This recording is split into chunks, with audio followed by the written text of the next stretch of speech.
Some time ago, I got interested in these antique break-top revolvers. This is the Smith and Wesson No. 2.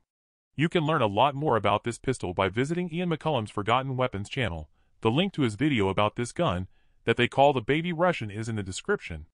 There were about 120,000 of these little guns made. Enough so that they are not super pricey, but still very collectible. This gun is chambered in .38 Smith and Wesson. The .38 S&W was a groundbreaking round, even though it is very anemic by today's standards. Smokeless powder loads that you can buy today, if you can find them, are supposed to be so low powered that they are safe to shoot through these old guns, but I personally don't feel safe doing it, and I wanted the experience of shooting this as it would have been back in the 1880s, when this was new, so I embarked on figuring out how to load them with black powder. At the end of this video, I'll get into the details of exactly how I loaded these cartridges. Remember this is what I did and it worked for me. Please do your own research.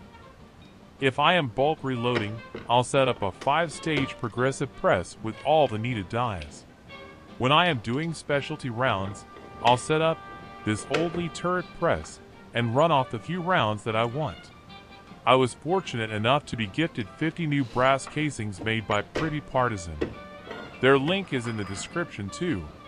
Since the cases were new, no sizing was required, and I hand primed the new cases in one step, so they would be ready to run in this simple setup. Most of what you are seeing was done spur of the moment, but we were fortunate that my brother had his chronograph in his car, so we could see how these loads would perform. I am not sponsored by Caldwell, but this is a good tool, so I don't mind giving them props. We did have a couple of challenges getting readings, but I think it was more because it was a winter late afternoon combined with the smoke from the gun. Okay, first shot, see what happens. Didn't record it. I said they thought there might not be enough light. Okay.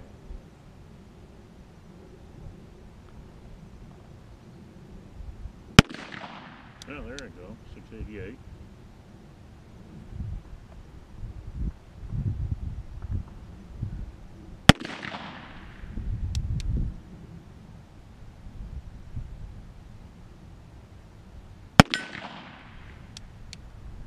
Go ahead.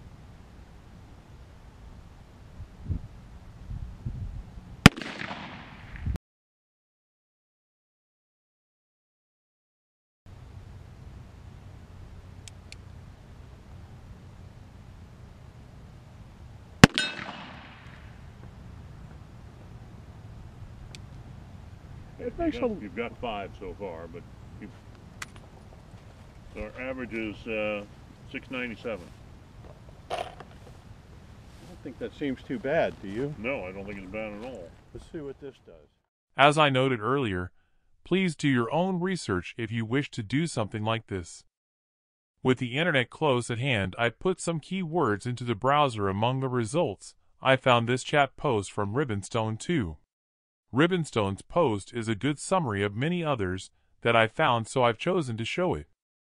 I did say earlier that I wanted to be authentic with these loads. I also said that much of this was done on the spur of the moment. And unfortunately, all I had was Pyrodex. So Pyrodex is what was used. We will talk about the charge in a minute.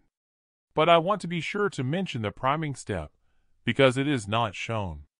Anyone who has done any hand loading in the last few years will know that we have learned to not be too picky about which primers we can get. I'm not sponsored by any of the products shown. I load for cowboy action shooting. I was fortunate enough to score a batch of these CCI Magnum pistol primers. They have been reliable and work well. Since the cases were new, no decapping or sizing was needed this time, so I used my lead priming tool. Once the cases were primed, I was ready to start loading. I installed the 3 dies that came with the lead die kit, but only used the charging die to flare the case, and then pour the powder charge through the funnel. This turret press does not have an indexing rod, so I manually alternate the station between the charging die and the seating crimping die. Determining a workable powder charge took a little bit of experimenting.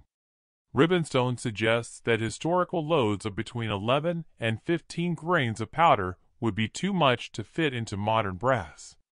At the risk of being redundant, this was done spur of the moment, and I really didn't want the solution to this to be too complicated. Knowing that black powder and Pyrex measure the same volumetrically, I felt safe using the charge chart that comes with the lead dipper set.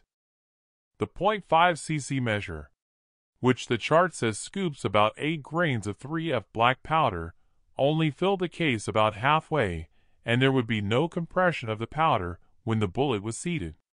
For anyone who may not know, when loading black powder or equivalent, there can be no empty space in the case. Moving up to the 0.7 cc scoop, 11.1 grains of 3F powder filled the case to about 3/16 to 1/4 of an inch below the case mouth.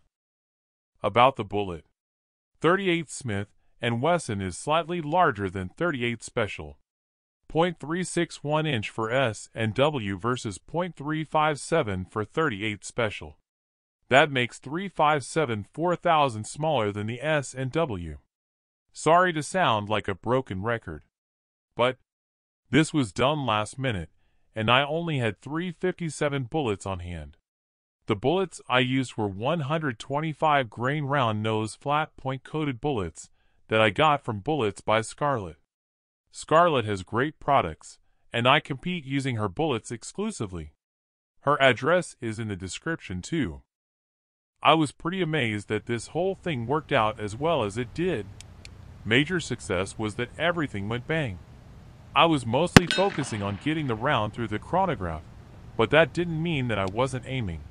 The steel plates are about 30 yards out, and there was a ding most of the time.